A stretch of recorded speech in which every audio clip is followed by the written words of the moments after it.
I only prepared enough food for my family. What do you mean by that? Even though I was invited to the dinner, there was only an empty plate in front of me. Don't get me wrong, but I never intended to become family with poor people like you. I just wanted to make that clear today. My daughter-in-law looked at me with a sneer as I stood there speechless. It seemed like this was her way of harassing us. Michelle's attitude was condescending. I had known since the first time we met that she looked down on us quite a bit. You should be grateful that I even married your son. John may have a good face, but he's a boring man. Well, he's a decent husband, so I won't divorce him. Unable to argue any further, I decided to leave as she instructed, but I wasn't going to stay silent about this. Hello, it's me. I made a call to someone who could bring her to despair. My name is Kim. After my parents passed away, I took over the family business and now run a small factory. Running the company hasn't always been smooth, and we faced financial difficulties at times. But with the help of my accountant, Robert, we've worked hard together to overcome challenges and grow the business. My husband and I have one son named John. We told John he didn't have to take over the family business, so after graduating from college, he joined a regular company and has been successful. One day, John called to tell us he got engaged to the daughter of the company president where he works. I want to have a dinner to introduce you to her. She's a really nice girl, and I'm sure you'll both like her. John sounded genuinely happy on the phone. Robert and I were also looking forward to meeting John's girlfriend. Since the dinner was to be held near our home, we decided to splurge and reserved a table at a high-end restaurant. Finally, the day of the dinner arrived. Nice to meet you. I'm Michelle. The woman who bowed her head was petite and slender. As the daughter of a company president, she gave off a somewhat strong impression. Robert and I greeted her, and then we entered the reserved restaurant. The food served was delicious, and the dinner proceeded in a friendly atmosphere. According to John, his relationship with Michelle started when her father suggested it. I need to use the restroom for a moment. As the conversation flowed, Michelle excused herself from the table. You've caught quite a beauty. She seems like a good girl, and that's great. Right? John smiled proudly. Seeing our son so happy made Robert and me smile as well. I'm going to the restroom too. I followed Michelle to the direction of the restroom. Just as I was about to enter, I heard someone talking on the phone. This is the worst. I dated him because he's handsome, but his parents look poor and unimpressive. It was Michelle's voice. Looks like these poor folks stretch themselves to reserve a fancy place. But their poor manners are obvious. It's embarrassing to be with them. It seemed she was complaining to a friend, mocking us. Poor folks. I guess she might see us that way as a president's daughter, but she didn't have to insult us like that. Angry, I quickly left the restroom and returned to our table. What's wrong? You look upset. Robert asked, worriedly noticing my inner turmoil. It's nothing. I'm just having so much fun that I might have drunk a bit too much. I might be tipsy. I brushed it off. Even though I had accidentally discovered Michelle's true nature, I couldn't bring myself to tell the blissfully happy John. Michelle returned to the table, smiling as if nothing had happened. Because of that, the dinner ended with me feeling uneasy. Everyone probably has one or two things they keep hidden. Although I didn't have a good impression of her, I decided not to tell John and kept it to myself. A little while later, John and Michelle got married. As the daughter of a company president, the hotel reception was large with many guests. Congratulations, John and Michelle. With tears of joy, I offered my congratulations on my son's happy day. John looked so happy. But on this day, Michelle barely made eye contact with me or Robert. Even when I tried to talk to her, she seemed annoyed, making it clear she didn't like us because she thought we were poor. Did we do something to make her dislike us? Michelle's attitude seems pretty bad. After the ceremony, when we got home, Robert muttered in confusion. For the first time, I told my husband what I had overheard at the dinner. I can't believe she has such a side to her. We can't tell John. He's so happy. Besides, she seems normal in front of him. We just have to keep quiet. That's probably best. But I hope nothing bad happens in the future. Robert's words were ominous, and his prediction came true. A few days later, as I was cleaning in front of the factory, I unexpectedly ran into Michelle. Hello. It must be tough doing such dirty work. Her words seemed like a compliment, but knowing her true nature, I recognized the sarcasm. It was clear she looked down on us. I understood it was because of my appearance, but it didn't feel good.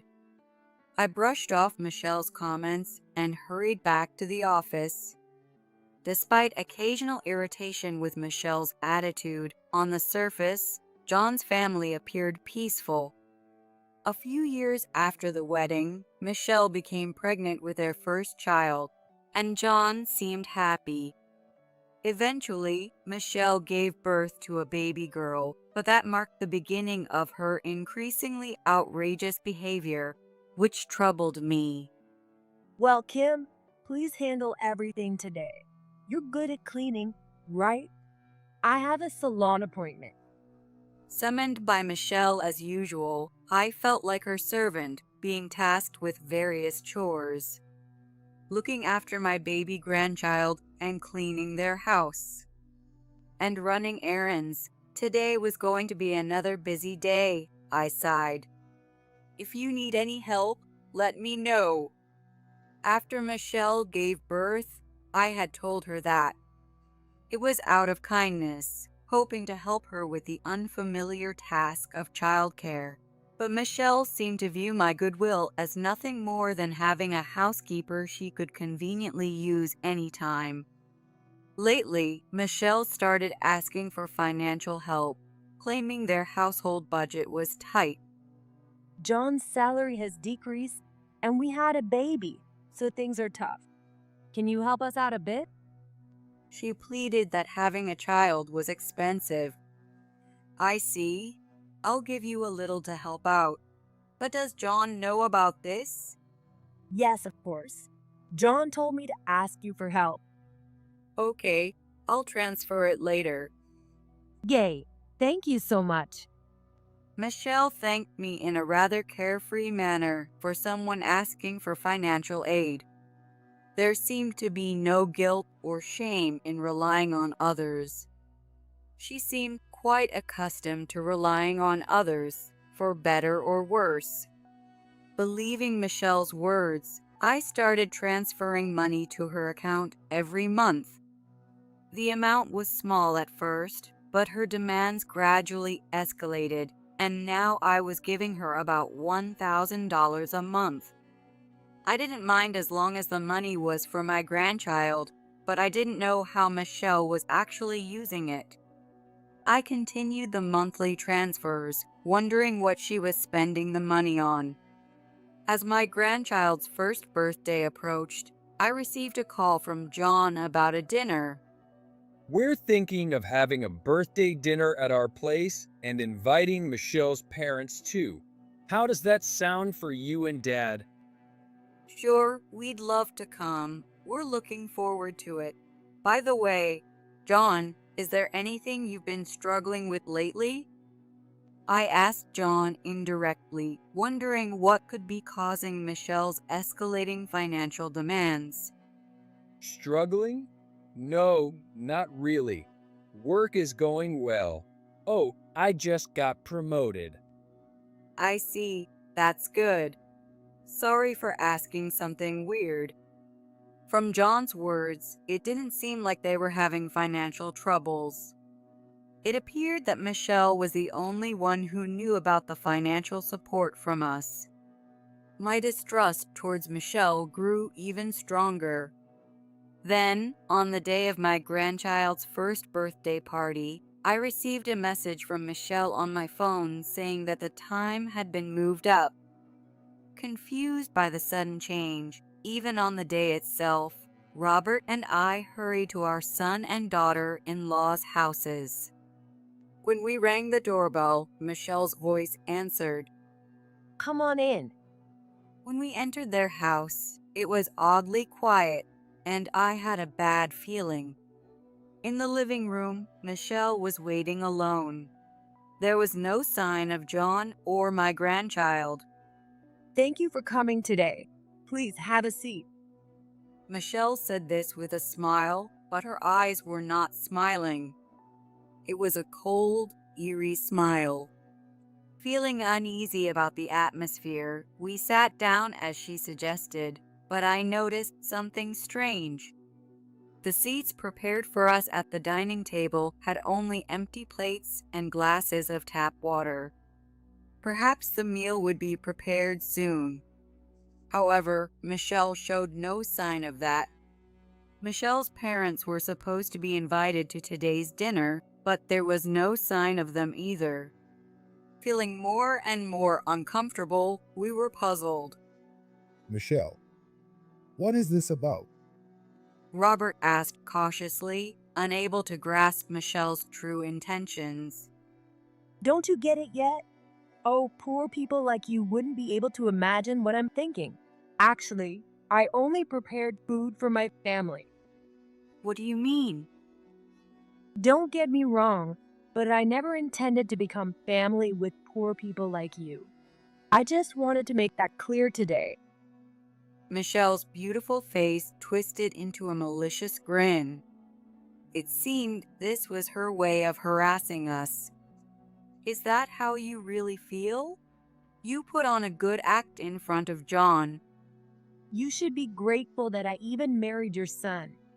John may have a good face, but he's a boring man.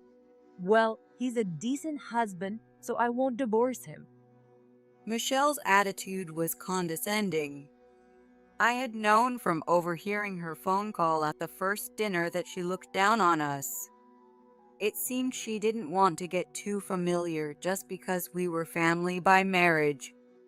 Despite her dislike for us, she often asked for rides and money in her daily life. I understand your feelings now. We thought we could help each other as family, but if that's not the case, we'll stop driving you for errands, taking care of your child, and transferring money. If she doesn't get along with us, so be it.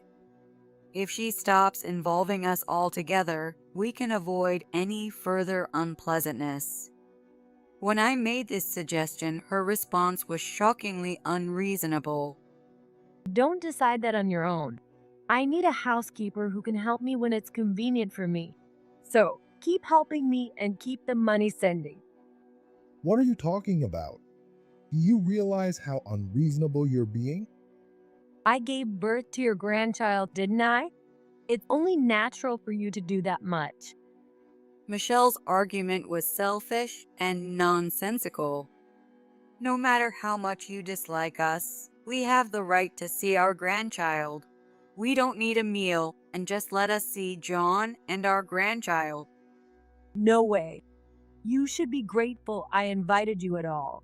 Drink that water and leave. I want to spend time with my family alone.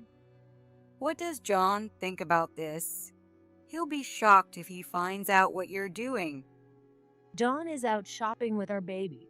I'll tell him you had to cancel at the last minute, so just go. Leave quickly. We have a family-only dinner in an hour. Michelle said with a malicious smile she didn't bother to hide. Robert and I were speechless at her outrageous behavior. We never had a good impression of her, but we didn't realize her personality was so twisted. Unable to argue any further, we left as we were told. I was having mixed feelings on the way home, and Robert murmured, After all this, we can't just continue as usual. "Yes, we tried to get along with her in our own way, but it seems impossible. Let's stop transferring money to her from now on." I had put up with being treated like a maid and sending money, thinking it was for her good, but I had reached my limit. She acted so arrogantly because she believed she was in a higher position. But I wasn't going to stay silent after being humiliated like that. As soon as we got home, I made a phone call. The person I called was my employee at my company. "Hello? Cancel that plan we discussed." I had wanted to get along with the woman my son chose, but Michelle was the one who picked a fight first. "I won't hold back from now on," I muttered quietly to myself. 2 hours later, while I was at home, the doorbell rang unexpectedly. When I opened the door, a man stood there with a grim-looking Michelle beside him. I recognized the man. He was Michelle's father, Rick. I deeply apologize for my daughter's behavior. Come on, you fool, apologize. Rick, with a pale face, grabbed Michelle's head and forced her to apologize. Why should I apologize to them? Michelle screamed hysterically. It seemed she didn't understand why she was brought here.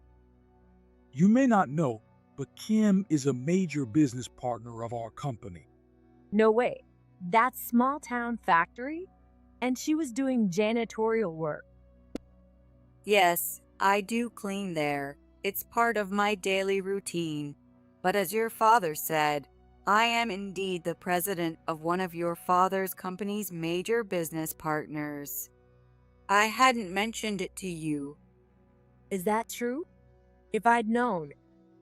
John hates benefiting from his parents' achievements. He always said his parents' success had nothing to do with him. That's why he didn't join our company and started working elsewhere. That's probably why he didn't tell you much about us. If the current business deal falls apart, it would significantly impact their revenue. But why would the president of such a large company do janitorial work? That factory is my roots, inherited from my parents. So I make it a point to clean it myself daily. And after cleaning, I head to the main office. I regularly visited the site. I continued the chores to ensure the employees could work comfortably. Rick, I'm sorry, but we'll be terminating our business relationship. It seems your daughter doesn't like me. My words left Rick and Michelle wide-eyed in shock. Please, I beg you. I'll make her apologize. Please don't cancel the deal. Let go, Dad. I will not apologize to them. You're still saying such things. As the two argued, John appeared there with his child in his arms. Mom and Dad, I'm sorry for everything. I didn't realize what Michelle was really like. John bowed his head to Robert and me, looking genuinely remorseful. After Michelle told us to leave, I had called John to talk. He had heard everything and was in shock at Michelle's true nature. I really loved you, but now that I know your true colors, I can't stay married to you. John had started noticing something off about Michelle a while after their marriage. He grew suspicious when he saw new furniture and branded items appearing in their home and noticed Michelle frequently leaving their baby with others and going out. So John secretly hired a detective to investigate Michelle. It turned out that Michelle had been frequenting host clubs even before she married John. Right after giving birth, she would leave her baby with me or John and go out to have fun with men she met at the clubs. The reason she asked me for money was likely that she couldn't fund her nightclub's expenses with the money John gave her for living expenses. Was the reason you said you had no money because you were spending it on men you met at the clubs? Wait a minute. Money? I haven't heard anything about that. Michelle told me that John's salary had been cut and they were struggling, so I've been giving her a substantial amount of money every month. It turns out that was a lie. She had been asking for money, claiming it was because their living expenses were tight, but it turns out she was spending it entirely on nightlife and branded goods for her own selfish desires. John seemed genuinely shocked, hearing this for the first time. I've been giving you enough money for living expenses every month. If that's not enough, what have you been spending it on? Answer me. Enough money? That little bit? Don't make me laugh, you poor thing. That amount doesn't even cover spa treatments or branded goods. Michelle sneered mockingly.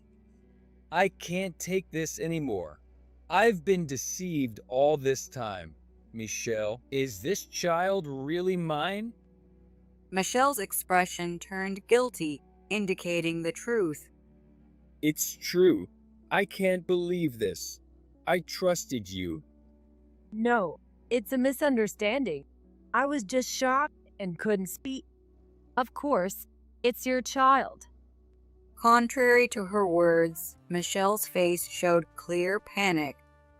Then you won't mind a DNA test. I can't trust you anymore. We'll have a thorough test done. Michelle fell silent at the mention of a DNA test. Even without seeing the test results, her reaction made it clear the child wasn't John's. Also, Rick, I have something to discuss with you. What is it? It's sad that it has come to this, but it's a good opportunity. I've been planning to start my own business for a while now. What? You can't do that. Please don't. Rick pleaded, but John shook his head. He revealed that he had already talked to his talented colleagues, and they all agreed to join him. You're going to poach my employees? I've given you so many opportunities. Is this how you repay me? I intended to continue working for your company as my wife's father, but I can't forgive someone who betrayed me and attacked my parents even before the marriage. I can't keep working for you. John had been the top salesperson in the company, holding many valuable clients. If all those clients moved to John's new company, Rick's company would likely collapse. Wait, Dad's company will go bankrupt. Why? Realizing the severity of the situation, Michelle began to panic. John, please reconsider. Without you, our company is. Your daughter has been cheating with men she met at clubs since before our marriage. I can't live with someone like that anymore. I don't know any such man. Please believe me. Michelle cried and clung to John, but he pushed her away. Michelle, from now on, you and my family are completely separate. You got your wish when you said, I won't recognize poor people as family.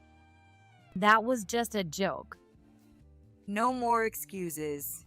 I never want to see your face again. Goodbye. With that, I closed the door, leaving Rick and Michelle still kneeling. But they didn't move, stubbornly staying there. I sighed, thinking how troublesome they were. When I opened the front door again, they looked at me with hopeful expressions. But I had no intention of forgiving them. "If you don't leave now, I'll call the police. You should go, especially with your company already in jeopardy." At my words, they quickly stood up and left. 6 months later, Rick's company went bankrupt. The employees who had worked under him were divided between my company and the new company John started. We took custody of the child, and John became a single father, working hard and taking care of the child every day. When Michelle and John divorced, she said she didn't want the child because she couldn't raise it. While Robert and I were furious, John volunteered to take the child. When I asked if he was truly ready to raise a child that wasn't his, John replied, I can't see this child as anything but my own. Even without a mother, I'll raise her well. Hearing his determination, we decided to support him. After that, Michelle was disowned by her father and tried to move into her boyfriend's apartment. However, the host quickly abandoned her, saying he had no use for a poor woman now that her father's company had gone bankrupt. Despite everything she had done, Michelle showed up at our door again. Please, I apologize for what happened before. Just help me. I have no place to live and I'm desperate. Michelle bowed deeply, almost scraping her head on the ground, but I felt no sympathy. She was still wearing branded items. Her hair was messy and her skin looked rougher than before, but she couldn't let go of the pride of being a company president's daughter. If she were truly struggling, she could sell her branded bags and work honestly, living modestly without starving. Instead, she sought help from me, which was just another form of dependence. I was appalled that even now, she was still trying to rely on others. "Who might you be?" "I'm sorry, I don't remember you." She was nothing but a stranger to me now. She had abandoned her child, and now that she had no money, she was bowing to those she despised. I had no intention of showing mercy to such a cowardly, heartless person. Ignoring the sobbing and bowing Michelle, I walked away. I later heard that Michelle had been spoiled as an only child and had led a carefree life, not even working after graduating from college. She got a job at her father's company through connections, but her arrogant personality made her unwelcome. I was tricked by that old woman. Now I'm penniless because of her. After I refused to help her, Michelle reportedly vented her misplaced anger to those around her. Afterward, she tried to find a job on her own and applied to several companies, but her arrogant and haughty personality caused her to be rejected at every interview. Reluctantly, she ended up working as a cleaner for a company she once looked down on to earn a living. Never having done real work before, she faced harsh treatment from her colleagues. To support herself, she had to work hard no matter how tough it was. For someone who had always relied on others, this was a good lesson. Perhaps in time, her personality would improve and she would learn some basic decency. Meanwhile, John's company was steadily growing, expanding its business. The grandchild we took in was growing up well without a mother and would start elementary school next year. John was in a good relationship with an employee from his company and was planning to get married soon. We met his fiancée at an introductory dinner, and she was a straightforward and genuine woman. I was really down after last time, thinking I had no eye for people. But this time, I'm sure it'll be fine. John said with an untroubled smile. And as he said, his family life after his remarriage seemed to be going well. Our grandchild had grown very attached to the new mother, and they looked like a real family. I was worried about how things would turn out, but now I can finally relax. Peace had come to our family, and my heart was full of happiness. Hoping this happiness would continue, I changed into my work clothes and headed out to do my daily cleaning routine.